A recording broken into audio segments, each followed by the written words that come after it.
Welcome to This Week in Gaming with me, GD, the hottest place for news, the UK top 5 games, and new releases of the week. In this week's news, SimCity finally going offline, Steam info, Rockstar deals with GTA Online cheaters, and Nintendo/forecast figures. Also, if you want to skip to a certain section of the video, just click on the labelled section to the left.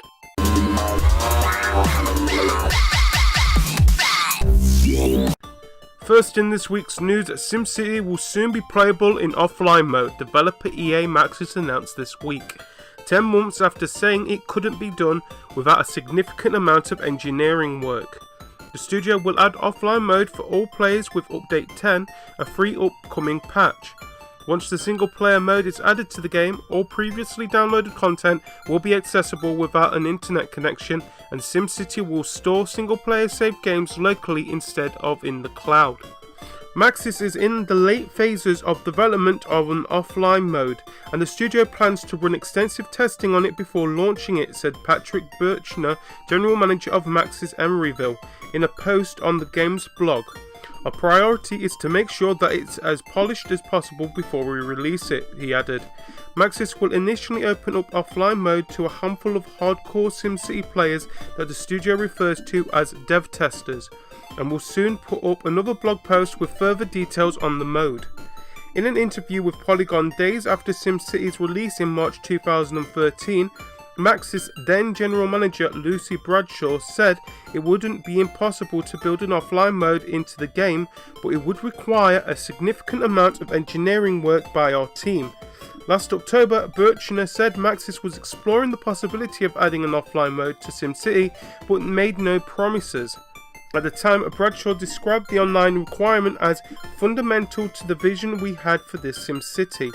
According to Bradshaw, Maxis built the game to offload aspects of the city simulation into the cloud so they didn't have to be processed locally. In addition, said Bradshaw, SimCity was designed to foster communication and resource exchange between multiple players' cities.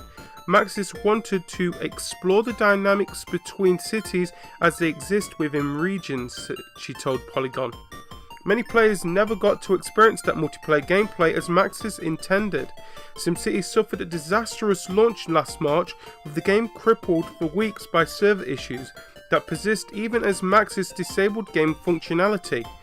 Bradshaw told Polygon that in addition to the servers being overwhelmed by unanticipated demand, SimCity exhibited different performance under the stress of live servers than in the studio's testing. Shortly after SimCity's release, two players debunked Bradshaw's statement about the game offloading calculations to the cloud. They told Polygon they had examined the data that travelled back and forth between their computer and EA servers, and determined it's not possible that EA servers are offloading simulations, for your city. The debut of offline mode means big things for our wonderful community of modders, said Butcher this week.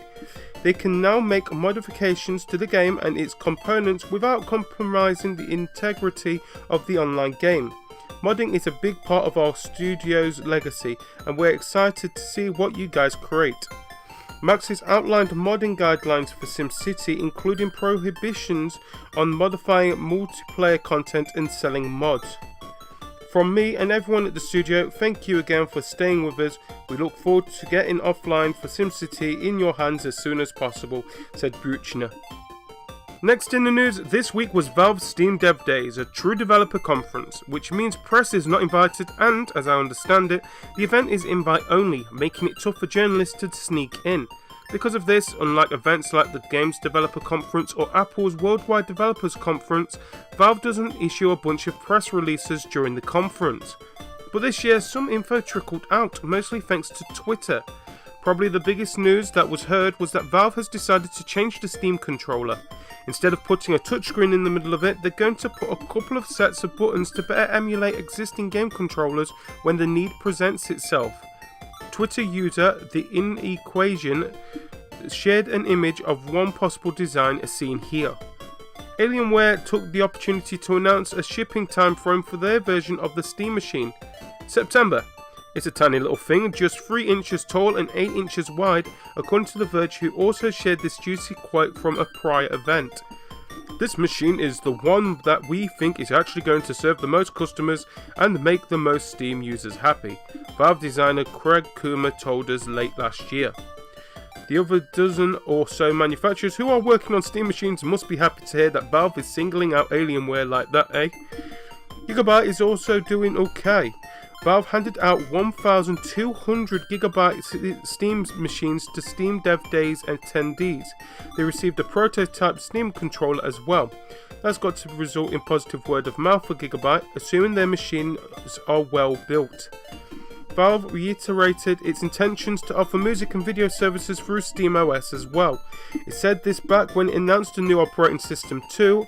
It didn't mention any names then, and apparently it didn't mention any this week either. The beta for Steam in-home streaming has started, giving Steam machine developers an opportunity to make a $200 to $250 or less Steam machine that is intended to be an in-home streaming client and not much else. A lot of us expected Valve to show off a prototype of its own VR visor during Steam Dev Days, but guess what? It seems like we've already seen it. According to Engadget, Valve collaborated with Oculus to produce the Crystal Cove Oculus Rift prototype that was shown off at CES. Engadget gave that prototype its Best of CES award. The takeaway seems to be that Valve is content to leave visors to Oculus, at least for now. And one last thing, and this one had me picking my jaw up off the ground.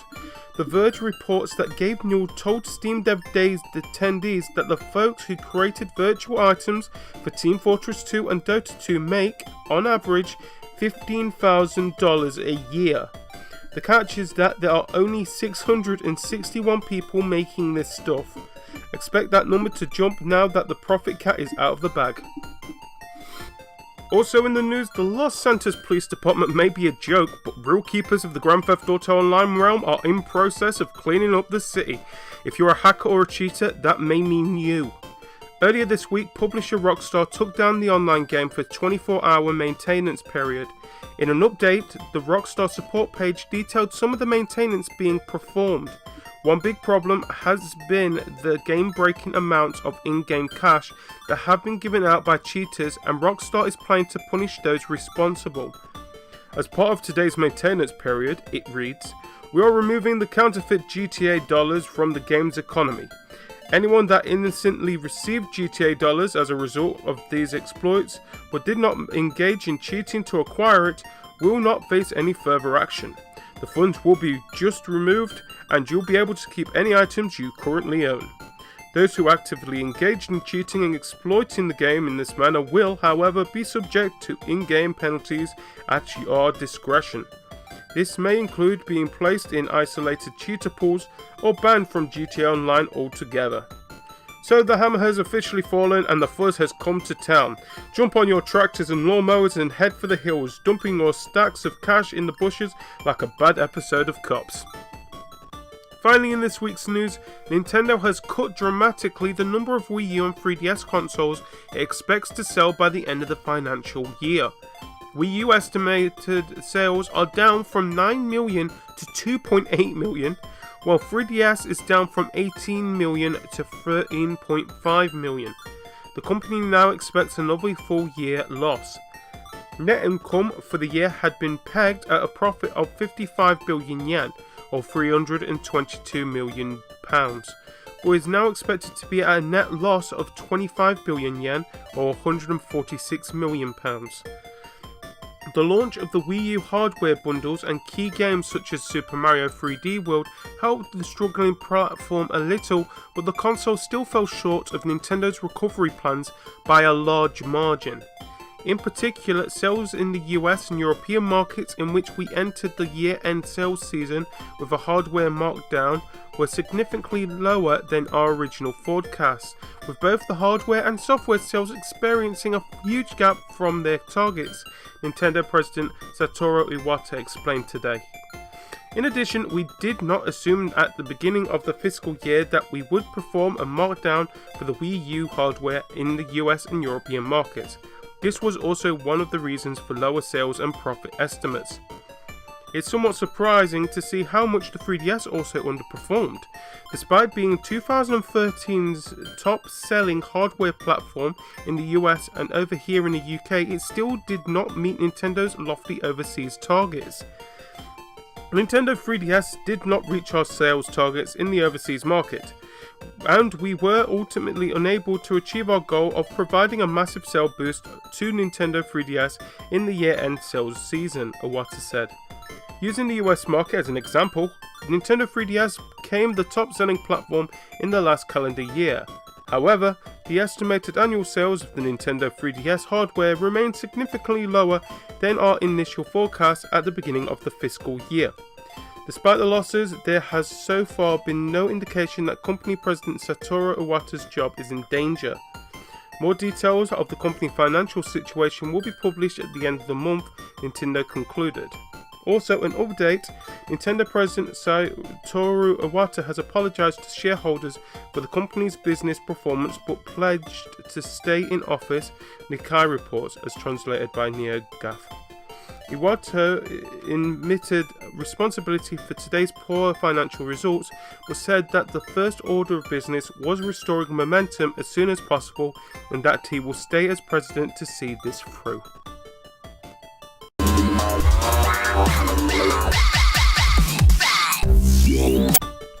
Now it's time for the UK Top 5.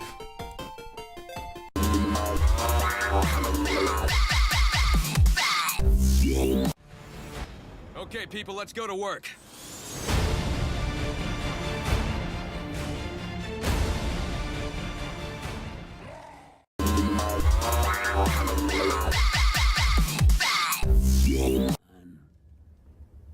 And even I dare ask.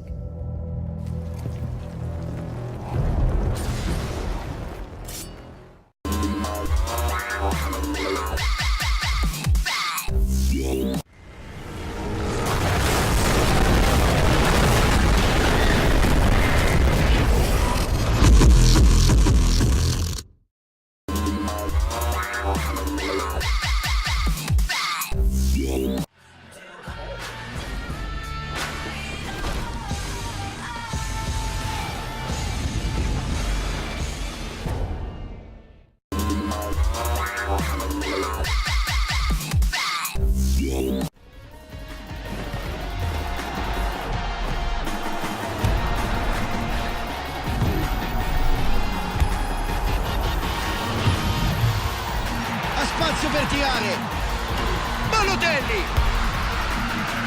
che gol, splendida rete. And that's it for the UK Top 5 this week. To check the full Top 20, just click on the links in the details below.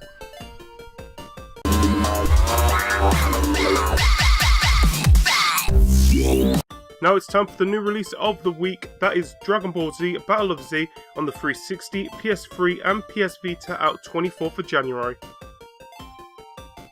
So that's it for another week in gaming for the week ending 18th of January 2014. Follow us on Twitter or Facebook in the links below. Also, if you like the show, click on the subscribe button and the like button below. And remember to tune in next week for more of the hottest news, UK Top 5 and new releases right here on This Week in Gaming.